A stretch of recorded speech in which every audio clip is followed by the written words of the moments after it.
हमारे देश का अगर भूतकाल की तरफ थोड़ी नजर करें तो एक बात साफ ध्यान में आती है। हम इतने छाए हुए थे, इतने पहुंचे हुए थे, इतनी ऊंचाइयों को प्राप्त किए हुए थे कि जब दुनिया ने इसे देखा तो उनके लिए तो वहां तक पहुंचना शायद संभव नहीं लगता था और इसलिए उन्होंने मार्ग अपनाया था जो हमारा श्रेष्ठ है उसे ध्वस्त करने का, उसको नेस्त नाबूद करने का और गुलामी का पूरा कालखंड, हमारी पूरी शक्ति, हमारे ऋषि मुनि संत आचार्य किसान वैज्ञानिक हर किसी को जो श्रेष्ठ था उसको बचाए रखने के लिए 1200 साल के गुलामी कालखंड में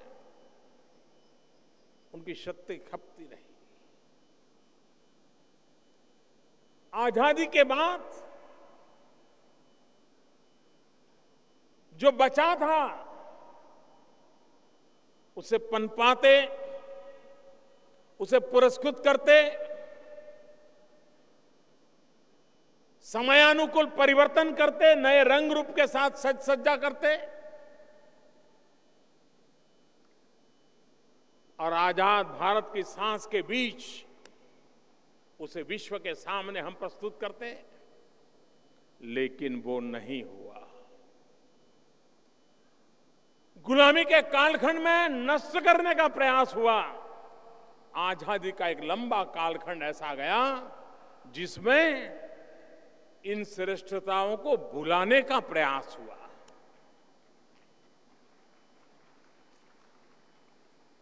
दुश्मनों ने नष्ट करने का कोशिश की,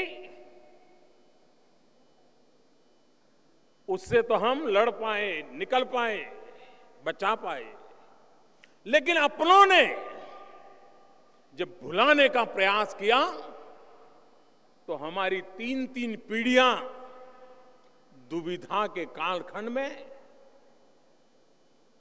जिंदगी गुजारती रही।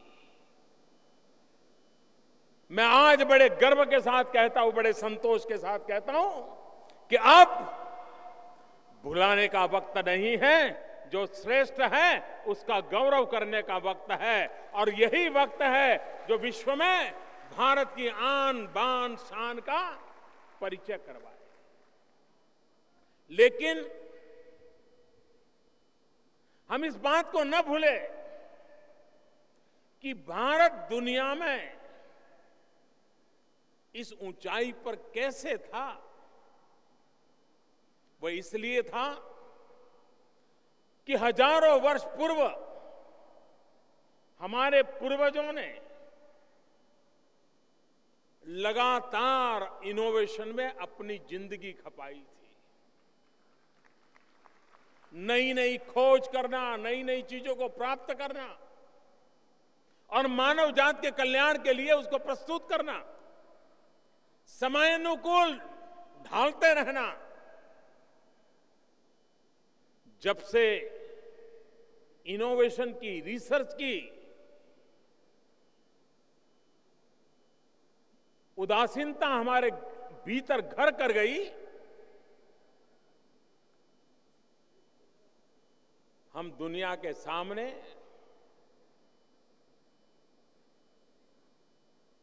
प्रभाव पैदा करने में असमर्थ होने लगे।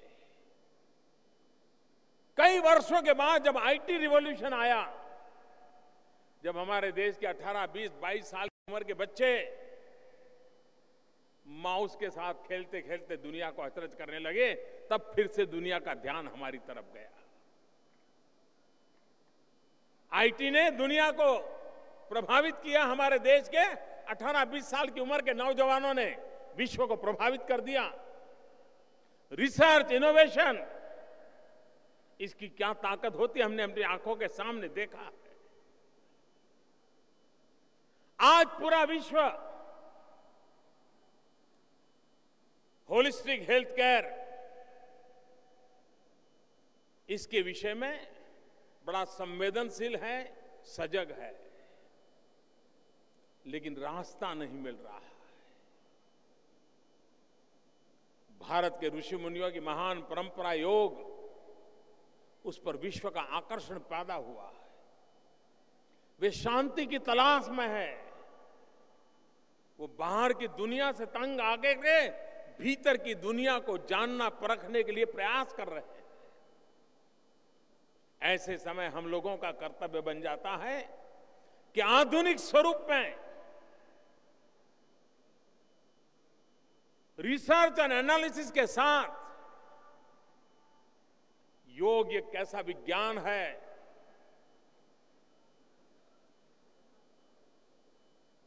तन और मन की तंदुरुस्ती के लिए, आत्मा की चेतना के लिए ये शास्त्र कितना सहज उपलब्ध हो सकता है।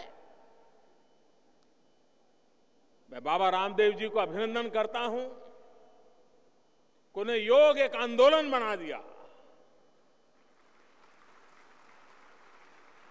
सामान्य मानवी में विश्वास पैदा कर दिया कि योग के लिए हिमालय की गुफाओं में जाने की जरूरत नहीं है, अपने घर में किचन के बगल में बैठ करके भी योग कर सकते हो, फुटपाथ पर भी कर सकते हो, मैदान में भी कर सकते हो, बगीचे में भी कर सकते हो, मंदिर के परिसर में भी कर सकते हो। ये बहुत बड़ा बदलाव आया और आज उसका परिणाम है कि 21 जून को जब विश्व अंतर्राष्ट्रीय योग दिवस मनाता है, दुनिया के हर देश में योग का उत्सव मनाया जाता है। अधिकतम लोग उसमें जुड़े, उसके लिए प्रयास होता है। मुझे विश्व के जितने लोगों से मिलना होता है, मेरा अनुभव है कि देश की बात करेंगे, विकास की बात करेंगे, इन्वेस्टमेंट की चर्चा करेंगे, राजनीतिक परिदृश्य की चर्चा करेंगे, लेकिन एक बात अवश्य करते हैं, मेरे साथ योग के संबंध में तो एक दो सवाल जरूर पूछते हैं। ये जिज्ञासा पैदा हुई है। हमारे आयुर्वेद की ताकत, थोड़ा बहुत तो हमने ही उसको नुकसान पहुंचा दिया। आधुनिक विज्ञान का जो मेडिकल साइंस है, उनको लगा कि आपकी सारी बातों कोई शास्त्र आधारित नहीं है। आयुर्वेद वालों को लगा कि आपकी दवाइयों में दम नहीं है, आप लोगों को ठीक कर देते हो लेकिन ठीक होते नहीं है। तुम बड़े कि हम बड़े, इसी लड़ाई में सारा समय बीतता गया। अच्छा होता कि हमारी सभी ज्ञान, आधुनिक से आधुनिक ज्ञान भी, उसको भी हमारी इन परंपराओं के साथ जोड़ करके हमने आगे बढ़ाया होता तो शायद मानवता की बहुत बड़ी सेवा हुई होती। मुझे खुशी है कि पतंजलि योग विद्यापीठ के माध्यम से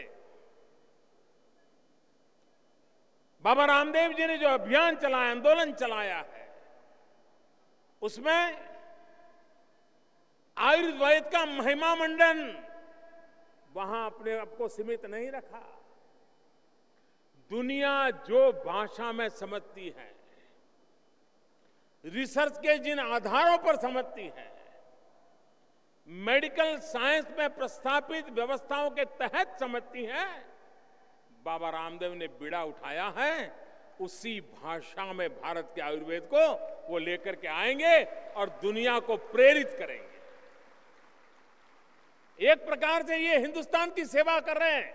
हजारों साल से हमारे ऋषियों मुनियों ने जो तपस्या की है, जो प्राप्त किया है, वो दुनिया को बांटने के लिए निकले हैं, वैज्ञानिक अधिष्ठान पर निकले हुए हैं। और मुझे विश्वास है, और आज मैंने जो रिसर्च सेंटर देखा, कोई भी आधुनिक रिसर्च सेंटर देखिए, बिल्कुल उसकी बराबरी में खड़ा हुआ है मां गंगा के किनारे पर यह काम। और इसलिए मैं बाबा को हृदय से बहुत बहुत अभिनंदन करता हूं। हमारी उदासीनता इतनी है कि हम इतना बड़ा हिमालय की जड़ी बूटी भगवान रामचंद्र जी और लक्ष्मण जी की घटना से परिचित, हनुमान जी जड़ी बूटी के लिए क्या क्या नहीं करते थे वो सारी बातें परिचित, और हम इतने सहज हो गए थे कि दुनिया के देश जिनको जड़ी बूटी क्या होती है मालूम नहीं था, लेकिन जब उनको पता कि इसका बड़ा कॉमर्शियल वैल्यू है, दुनिया के और देशों ने पेटेंट करवा दिया। हल्दी का पेमेंट भी कोई और देश करवा देता है, इमली का पेटेंट भी कोई और देश करवा देता है। हमारी ये उदासीनता, अपनी शक्ति को भुला देने की आदत है, इसने हमारा बहुत नुकसान किया है। आज विश्व में हर्बल मेडिसिन, उसका एक बहुत बड़ा मार्केट खड़ा हुआ है, लेकिन जितनी मात्रा में दुनिया में इस हर्बल मेडिसिन को पहुंचाने में भारत ने जो ताकत दिखानी चाहिए, अभी बहुत कुछ करने की बाकी है।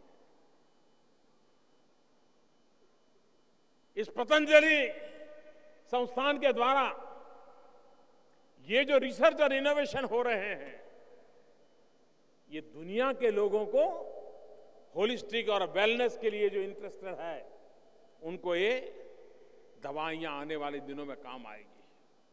हमारे